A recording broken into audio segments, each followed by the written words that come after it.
E hoje nós estamos, mais uma vez, separando esse tempo para refletirmos na palavra de Deus nesse livro. E a gente já sabe algumas coisas, né, dessa caminhada, desses domingos anteriores, nós já sabemos até bastante coisa a respeito desse livro. Eu quero rememorar alguns e tentar posicionar os que chegaram mais recentemente, tentar colocar todo mundo na mesma página. Nós sabemos que esse Tiago, que escreve esse livro do Novo Testamento, ele é um irmão de Jesus. Ele é alguém que se converte a Jesus Cristo como Senhor de sua vida, como seu Salvador, após a ressurreição de Jesus. Durante o ministério de Jesus, ele não acreditava, ele não confiava no ministério de Jesus, ele não reconhecia Jesus como o Messias de Deus. Mas, após a ressurreição de Jesus, a vida desse homem é transformada. Ele é uma das pessoas que Jesus, naqueles 40 dias após a ressurreição e antes da ascensão, ele procura pessoalmente ou individualmente para ter contato. E naquele momento, ou a partir daquele momento da sua conversão, ele rapidamente se torna um dos principais líderes da igreja.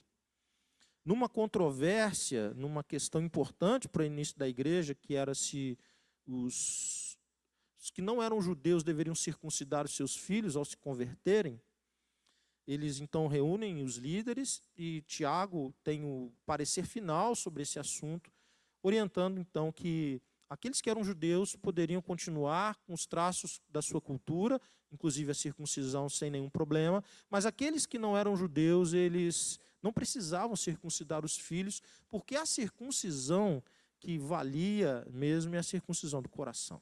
O Evangelho faz isso. Então ele escreve essa carta, e ela possivelmente é o primeiro texto, o texto mais próximo do Novo Testamento da morte de Jesus. E ele escreve então para judeus.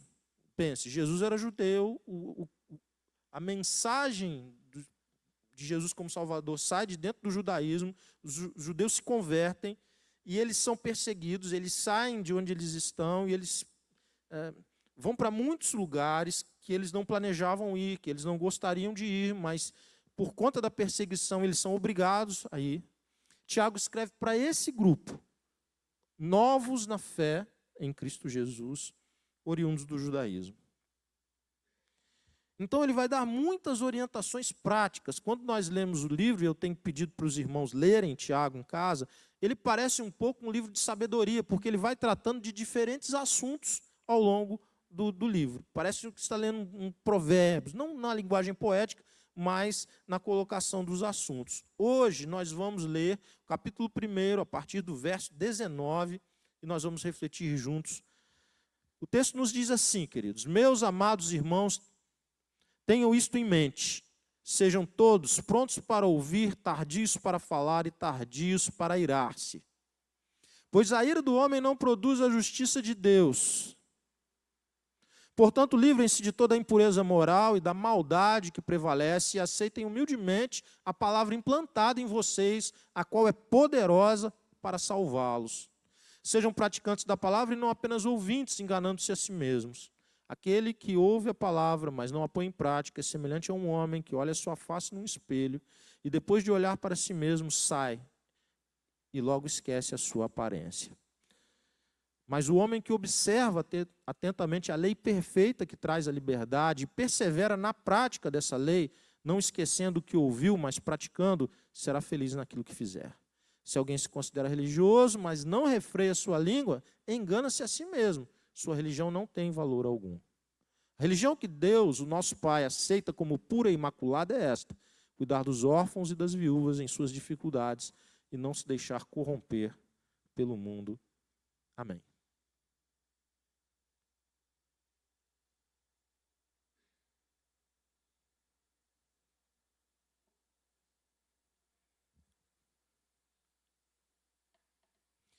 Nas passagens anteriores, Tiago trata de questões muito importantes. Ele começa falando sobre é possível ter alegrias mesmo em momentos de provação e perdas.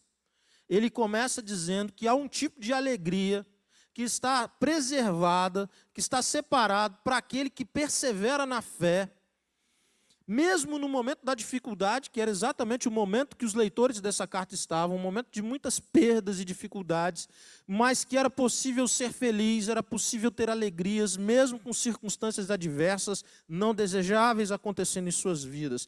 Na hora da prova, na hora de serem provados, eles experimentariam algo que vinha de Deus para a vida deles. Mas ele faz algumas considerações.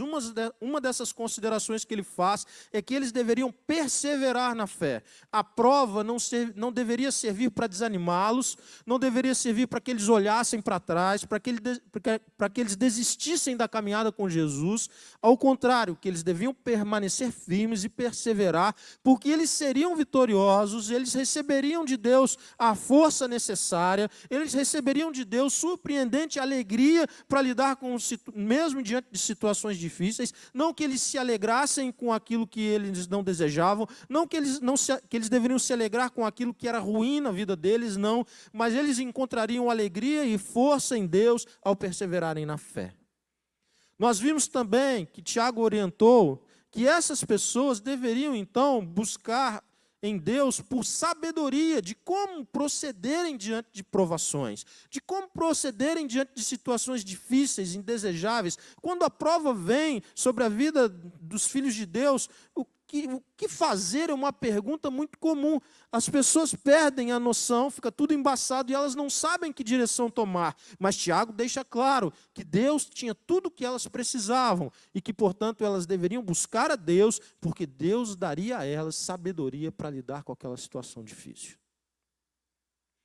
Hoje, ele entra novamente, ele vai mudando de assunto, como eu já disse, tem uma lógica, mas ele muda muito, e hoje ele vai falar sobre uma temática, e ele faz de forma muito direta, que ele diz o seguinte, que a igreja, olha como ele começa o versículo 19, meus amados irmãos. Quando vem esse meus amados irmãos, é um jeito carinhoso de dizer, mas você pode saber que vem uma bomba no que vem depois. Ele está ali amaciando o coração dos leitores, mas ele vai vir forte agora. Sabe quando sua mãe chama, assim, você é pequeno, e vem alguma coisa? É mais ou menos isso que ele está fazendo com aquele público que leria a carta. Meus amados irmãos, tenham isso em mente. O quê? Sejam prontos para ouvir, tardios para falar e tardios para irar-se.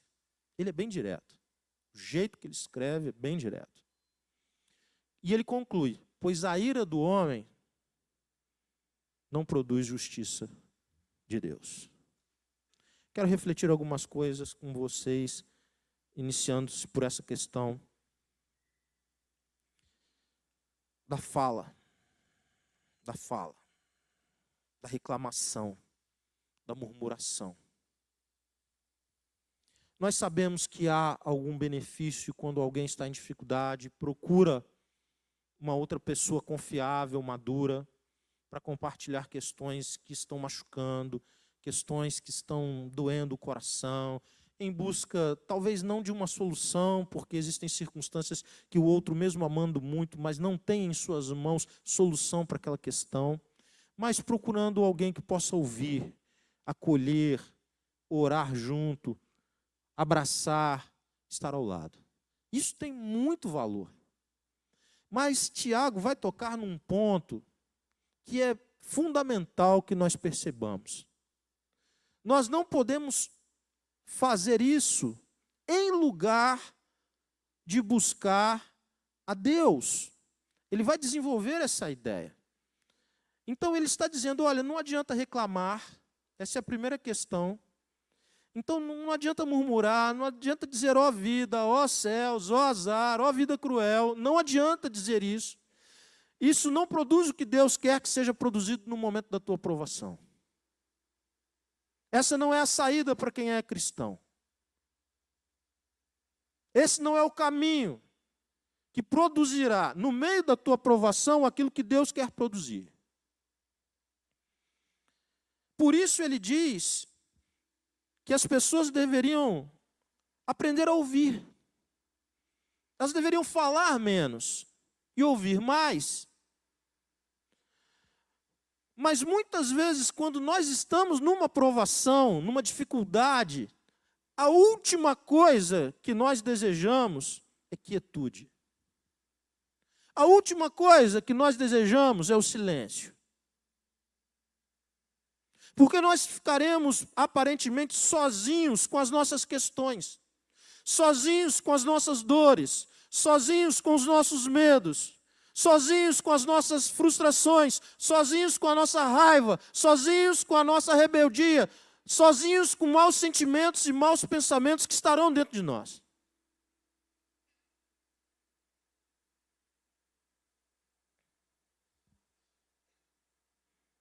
No dia mau, no dia difícil, é preciso aprender a ouvir Deus. Ou melhor, é preciso parar para ouvir Deus. Tiago, aparentemente, tem duas coisas em mente quando ele escreve esse texto. A primeira é a figura de Jó. Eu já disse isso, mencionei isso em pregações anteriores. O sofrimento de Jó, a crise de Jó, a crise dos amigos de Jó, da mulher de Jó, tantas perguntas que ele faz para Deus no momento da sua crise. E o modo como Deus vem até Jó e não responde nenhuma pergunta de Jó e faz inúmeras outras perguntas para ele, inúmeras considerações. E aparentemente com pouca conexão com a inquietação de Jó. Jó está muito confuso, porque na teologia de Jó, coisas ruins acontecem a pessoas que não buscam a Deus. Coisas ruins acontecem a quem negligencia a vida com Deus. E esse não é o caso dele. Não é o caso de sua família, não é o caso dos seus filhos. Mas todos morrem. No único momento ele perde todos os filhos. E eu já mencionei aqui, mas eu gosto de destacar que a família de Jó era show de bola. A família de Jó é uma família que todos nós gostaríamos de construir ou de fazer parte dela. Os irmãos se encontravam periodicamente na casa dos outros, uns dos outros, para fazer aquele churrasco gostoso, para estarem em comunhão, aquela criançada correndo no quintal. Não havia entre eles nenhum sinal de intriga, de controvérsia, de separação entre os irmãos. E pasmem, eles faziam isso não porque o pai chamava, por iniciativa deles. Tanto que, no dia que houve a tragédia, os pais não estavam. Era uma reunião dos irmãos. E o texto diz que aquela agenda era comum para eles. Eles periodicamente estavam juntos. Jó perde os filhos, perde a saúde, perde o dinheiro, perde o status, perde muita coisa. E ele tem muitas perguntas e muitas dores. Tiago tem a figura de Jó e a história de Jó em mente quando ele escreve isso para nós. Eu quero separar um trecho do livro de Jó, que é o final, o último capítulo do livro. Jó está com as suas crises, buscando Deus, brabo com Deus. Mas lá no capítulo 42, depois de fazer muitas perguntas, não ter nenhuma delas respondida da forma como ele achava que deveria ser, ele perguntava uma coisa, Deus fala: Jó, onde que você estava mesmo quando eu criei tudo? Quando eu criei o crocodilo, Jó, você estava onde mesmo? As estrelas, Jó, eu criei todas elas. Onde você estava? E a areia? Os fundamentos, a terra? Onde você estava, Jó? Por aí vai. 42, capítulo 42, de 1 a 6, o texto diz assim: Então Jó respondeu ao Senhor. Preste atenção que no meio da crise, da dor e das perguntas não respondidas e dos sentimentos difíceis e pensamentos ainda mais difíceis, ele está buscando Deus. Então ele diz: Então respondeu ao Senhor: Sei que podes fazer todas as coisas e ninguém pode frustrar os teus planos. Quem é esse que com tanta ignorância questiona minha sabedoria? Um diálogo. Resposta: sou eu, falei de coisas de que não entendia, coisas maravilhosas demais que eu não conhecia.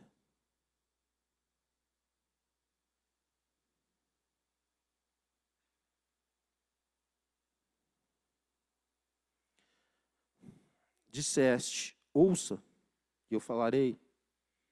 Eu lhe farei algumas perguntas e você responderá. Foi o que Deus fez com ele. Não respondeu, fez perguntas para ele. Conclusão de Jó, que é o versículo mais conhecido do livro. Antes, eu só te conhecia de ouvir falar. Agora eu te vi com meus próprios olhos. Espera um pouquinho. Vamos pensar juntos aqui. Como que Jó não conhecia Deus?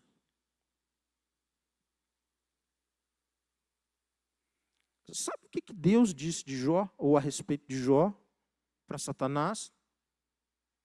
Que ele era íntegro. Viste o meu servo Jó? Íntegro, idôneo, justo.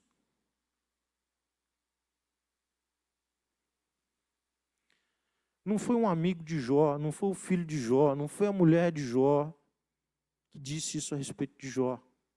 Quem disse isso a respeito de Jó foi o próprio Deus. O que Jó está querendo dizer então? Que eu não conhecia esse... Não. Jó está dizendo o seguinte, que Jó é um símbolo, Jó é uma referência. Pessoas que ousam perseverar na fé, mesmo quando o seu mundo cai, mesmo na hora da prova mais dura e difícil, mesmo quando elas não são capazes de entender Deus do modo como elas gostariam de entender, ou que elas tinham expectativa que Deus se revelasse a ela, Deus escolhe se revelar soberanamente do jeito que Ele bem entender, mas o final é este aqui. Você encontra um homem que permanece íntegro, mas com um conhecimento ainda mais superior da grandeza e da graça desse Deus. Demorou? Demorou. Oscilou? Oscilou. Normalmente a gente usa a expressão paciência de Jó. Não transparece isso no livro. Quando a gente olha o livro, Jó não tem, ele está impaciente, muito impaciente.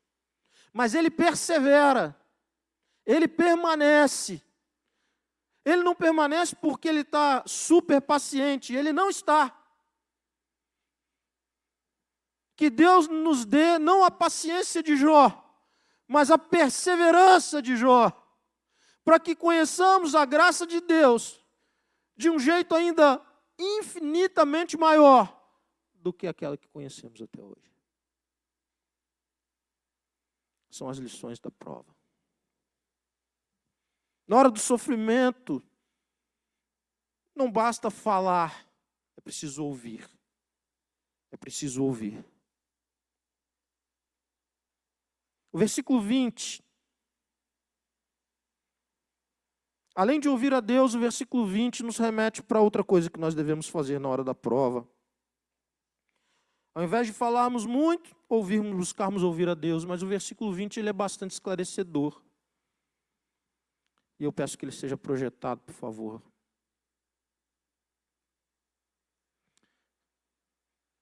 A ira do homem não produz a justiça de Deus. Eu quero te mostrar uma coisa.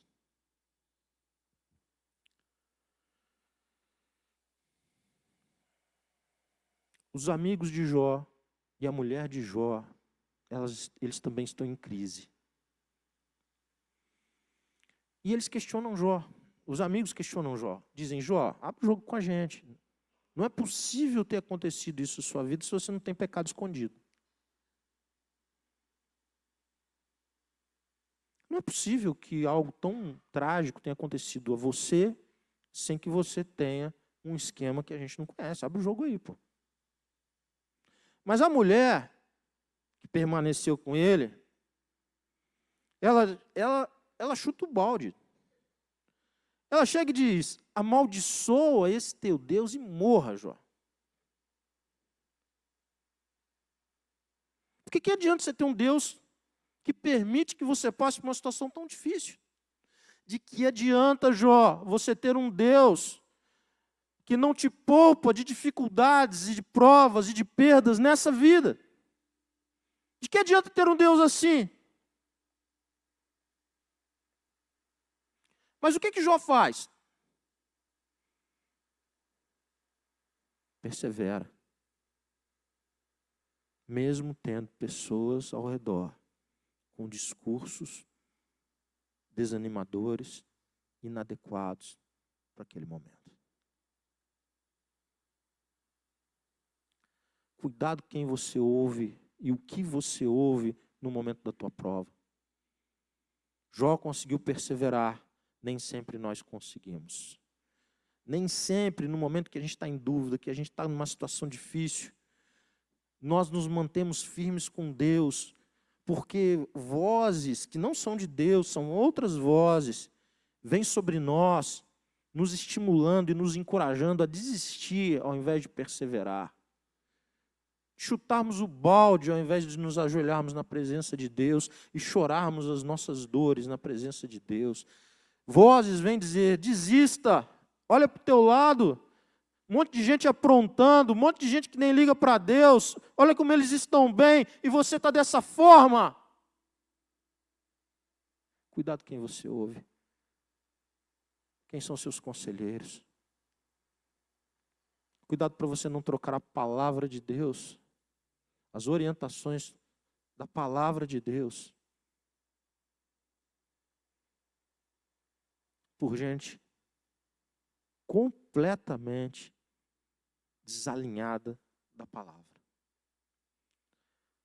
Não são poucas as vezes que pessoas se perderam exatamente por isso.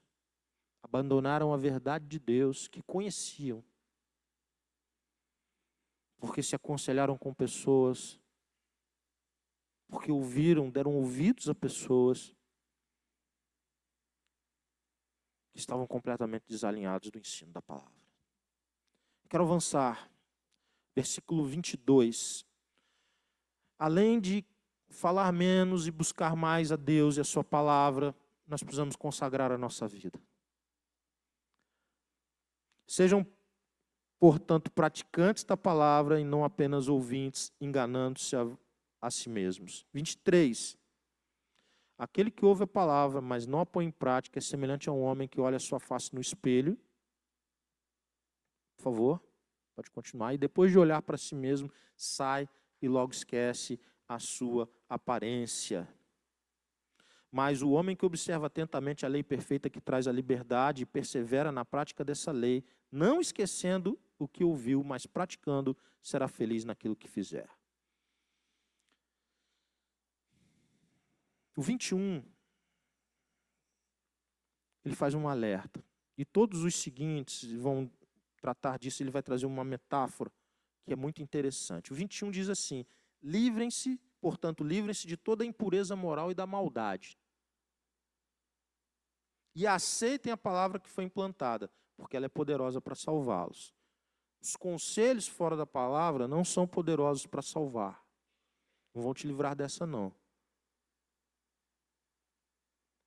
Livrem-se de toda a impureza moral e da maldade do coração. Consagração, purificação, vida no altar, vida com Deus. Muitas vezes nós queremos que Deus tire a nossa dor, nós queremos que Deus nos tire daquele conflito, daquela confusão, daquela questão que tanto nos machuca e nos atrapalha, mas nós não estamos olhando como que nós vamos sair daquilo ali. Nós queremos apenas que Deus tire algo de nós. É mais ou menos como você perguntar assim: quem quer emagrecer? Quem quer pagar o preço do emagrecimento? E por fim, quem quer ser emagrecido de uma forma assim, sem dor? São coisas diferentes. A fila dos que querem ser emagrecidos sem esforço, ela é gigante. Não é assim? A velha segunda-feira, o dia da dieta, internacional da dieta. E por aí vai, gente. O que esse texto está dizendo para nós é que às vezes nós queremos sair daquela dor, daquela prova, mas o que Deus quer é nos purificar, o que Deus quer é tratar a nossa vida, o que Deus quer é que nós saiamos aprovados, e não apenas que nós saiamos. Ele não apenas quer tirar você da dor, mas Ele quer que você supere questões, tire lições, tenha transformações na sua vida, que você ainda não teve antes da dor, antes da perda, antes da dificuldade. Como você vai sair disso?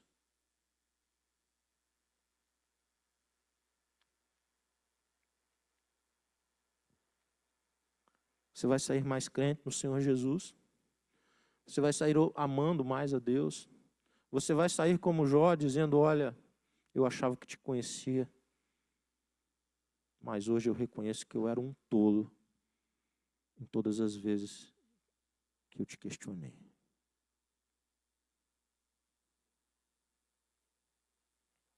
A palavra de Deus implantada em vós vai salvá-los. E aí ele traz, então, uma questão que a gente leu sobre ouvir e praticar a palavra. Outro dia eu preguei aqui para os jovens, e eu me lembrei disso. Ele começa falando do espelho. O espelho naqueles dias, irmãos, não tem nada a ver com esse espelho de academia bonito, todo mundo fica forte na frente do espelho. Não tem nada a ver com esse espelho nítido que a gente tem hoje. Imagina um material como um bronze, ele refletia, mas não era fácil ver detalhes e tudo. Mas eu quero falar um pouquinho sobre isso, eu quero te mostrar algumas coisas. Na hora da prova, muitas vezes a gente tem um momento que a gente fala assim, eu vou me apegar com Deus, eu vou firmar com Deus, eu vou buscar Deus, eu vou estar com Deus. Isso vem forte. Às vezes é no momento de culto, às vezes é numa conversa, é numa oração, é na leitura de uma palavra. Mas aquilo parece que vai sumindo aos poucos. É mais ou menos disso que ele fala. Ele fala que aquela imagem vai sumindo, porque a gente vai começando a olhar outras imagens, e a gente vai se esquecendo daquela imagem do que Deus tratou conosco. E às vezes Deus tratou com você antes da sua prova, Deus tratou com você antes do dia mau, Deus tratou com você antes que se fizesse escuro. Foi lá no claro que Deus te falou, mas agora que você está na escuridão, você não consegue mais ver com nitidez, perceber com nitidez aquilo que Deus já falou para a sua vida. Mas é trazer à memória aquilo que te dá esperança, aquilo que pode trazer esperança para você, a senha da perseverança. Trazer à sua memória aquilo que te dá esperança e aquilo que Deus te falou no claro, é que vai fazer com que você supere e persevere no dia mau. Então ele começa usando essa figura do espelho, de alguém que olha a si mesmo e depois vai esquecendo da sua própria aparência. E aí ele diz, mas ao contrário, o homem que observa atentamente a lei perfeita aqui é o evangelho, gente, é o evangelho da salvação, que traz liberdade e persevera na prática dessa lei, não esquecendo, mas ouvindo e praticando, ele será feliz naquilo que fizer. É a prática do evangelho, é a perseverança no evangelho que nos conduz para a aprovação. Versículo 25 agora. Ou melhor, 26. Se alguém se considera... Desculpem, vou voltar um pouquinho, vou voltar no 24, que eu me lembrei do que eu falei com os jovens. Obrigado, Léo. Quem ouve as minhas palavras e as pratica é tão sábio como a pessoa que constrói a sua casa sobre uma rocha firme. Quando vierem as chuvas, as inundações, os ventos, ao dia mau, eles vêm. As duas casinhas, uma ao lado da outra. E os ventos castigarem a casa, ela não cairá, pois foi construída sobre a rocha firme. Mas quem ouve meu ensino e não pratica é tolo, como uma pessoa que constrói a sua casa na areia. Quando vierem as chuvas, as inundações e os ventos, e castigarem a casa, ela cairá com grande estrondo. As duas casinhas estão lado a lado, elas aparentemente são iguais, elas aparentemente não há diferença entre elas. Duas pessoas construíram perto, uma ao lado da outra, mas é no dia mau que é a construção da vida de alguém, que é a sua fé e que seu relacionamento com Deus é testado para valer. Porque naquele dia só uma ficou de pé. Naquele dia, alguém sucumbiu, abandonou, olhou para trás, duvidou, foi tomado pelas circunstâncias, deixou de olhar para o alto, de onde vem o socorro, deixou de se prostrar ante a presença de Jesus e sucumbiu às suas dores, seus maus pensamentos, sua confusão, sua raiva, sua ira. Mas outra ficou de pé, atacado pela mesma intempérie. Prevaleceu e foi lugar de abrigo, de proteção e de referência.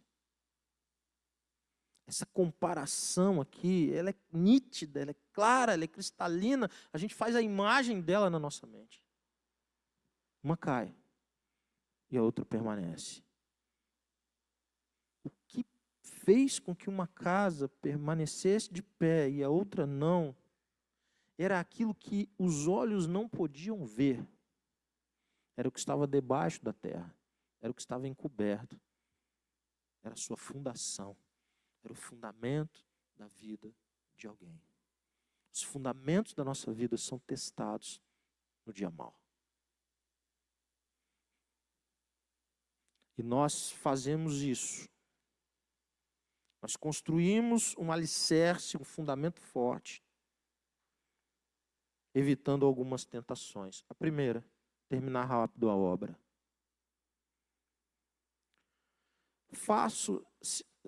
Não está chovendo, não tem vento, aqui quase não chove, não é o caso de Joinville, obviamente. Parece assim que isso não vai acontecer, mas vai acontecer.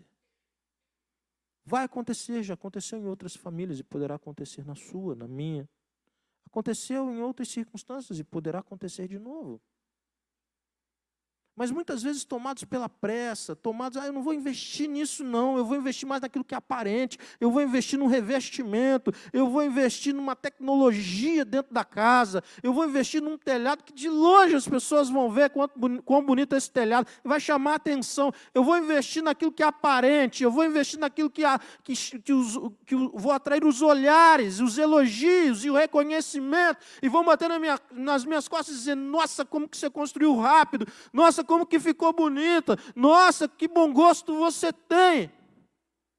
Quando a gente busca esse tipo de reconhecimento e elogio, é a hora que a gente joga fora tudo aquilo que os olhos não podem ver, mas que serão exatamente aquilo que nos sustentarão no dia da dificuldade. Como é que está a sua vida com Deus? Como é que está o seu período devocional com Deus? Suas orações? Leitura da palavra. Qual o tempo que você tem separado para buscar a Deus?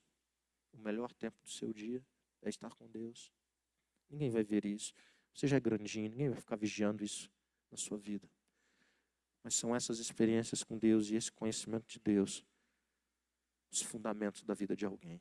Para terminarmos, ele termina dando uma lapada. Se alguém se considera religioso, mas não refreia sua língua, é religioso, é crente, é pastor, é isso, é aquilo, mas não tem freio na língua. Quantas famílias evitariam muitos males se alguém apenas tivesse um freio na língua? Casamentos, criação de filhos, relação entre irmãos. Quantas coisas que machucaram foram ditas, poderiam ter sido evitados. Quantos rancores, traumas, porque alguém escolheu não frear a língua. Mas é religioso. Conhece o ambiente religioso, conhece a liturgia, conhece o que se espera de um bom crente. Mas o texto é claro, ele está enganando-se a si mesmo. Sua religião não tem valor algum. É vazio, é oco. Vaidade na Bíblia é um pouco disso também. É uma coisa que tem aparência, mas não tem conteúdo. É oco, é vazio. A ideia de que a religião 27, a religião que Deus, nosso Pai, aceita como pura e imaculada, é esta. O que é pura e imaculada? O que ele tem em mente quando ele escreve isso? Está escrevendo para judeu. Você conhece a história, apesar de não ser judeu. O templo, eles levavam animais ao templo, isso desde lá do tabernáculo, desde que foi criado o sistema sacrificial, mas em Jerusalém tinha um templo, então eles levavam os animais. Como é que esse animal deveria ser? Era um animal doente, manco, fraco, o pior animal? Não, não, não, não, nunca. Isso era uma afronta a Deus. Porque adorar era entregar o melhor e o primeiro para Deus. Entregar o melhor e o primeiro para Deus é amar Deus amando pessoas. É amar Deus amando vulneráveis. É amar pessoas vulneráveis porque se ama a Deus. É frear a língua para não matar pessoas, para não ferir pessoas. Amar a Deus e amar pessoas. Por isso que ele termina dizendo que a religião que Deus quer é cuidar dos órfãos, das viúvas em suas dificuldades e não se deixar corromper pelo mundo. Veja que ele não para nos órfãos e nas viúvas, que é onde muitas vezes as pessoas param. Viu? A religião que Deus quer é essa, cuidar dos órfãos e viúvas. Mas o texto não fala só disso. Não é cuidar dos órfãos ou viúvas e ter uma vida imoral, uma vida de pecado. Não é isso. É cuidar de vulneráveis, é cuidar de pessoas a quem Deus ama, mas não se deixar corromper pelo mundo. Santidade, integridade. O animal que era levado era um animal inteiro, de íntegro. Eu quero encerrar a minha fala. A gente ouve uma palavra como essa e pode dizer assim, eu não tenho força para isso não. Eu não dou conta não. Duro demais. Se você está pensando assim, eu quero te dizer que você pensa como eu. Eu me sinto assim.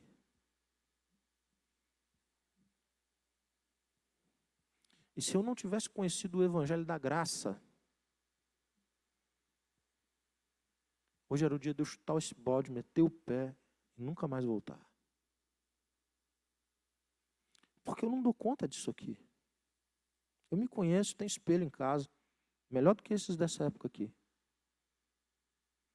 Mas eu conheci um evangelho em que Deus escolhe salvar pessoas que não conseguem salvar-se a si mesmas, e eu me incluo entre estes. O evangelho é a história de Deus indo ao encontro de pessoas que não conseguem, que não acham o caminho, que não freiam sua língua, que falam demais, reclamam demais, murmuram demais, agradecem de menos, honram de menos, elogiam de menos. São esses que ele quis salvar e foi por estes que ele entregou o filho dele. Se eu não conhecesse que a salvação é pela graça e não por mérito algum que age em mim ou em você, eu não poderia seguir em frente na jornada. Mas o que eu entendo e quero te estimular é que assim como Jó, ou assim como o Sermão do Monte, onde Jesus está ensinando aquilo que é mais elementar e básico para os seus seguidores, Ele nos fará preservar. Na verdade, é Ele quem preserva a nossa fé. O que eu estou tentando dizer para você, com muita dificuldade, que eu quero te encorajar hoje, é que se você não aguenta, diz que não aguenta. Se a dor é forte demais, diz que é forte demais. Faça as perguntas que quiser, mas faça isso com Deus e na presença de Deus. Porque é isso que fará toda a diferença. Ele não tem nenhuma expectativa que você não erre, que você não reclame, que você não peque, porque Ele te conhece, Ele me conhece. Mas Ele vai se revelar a você de um jeito, como só Ele pode se revelar. Para que você possa dizer como Jó, quando estava tudo em ordem, eu te conhecia mais superficialmente. Mas agora que o caos se instaurou na minha vida, eu conheço ao Senhor a partir da tua graça.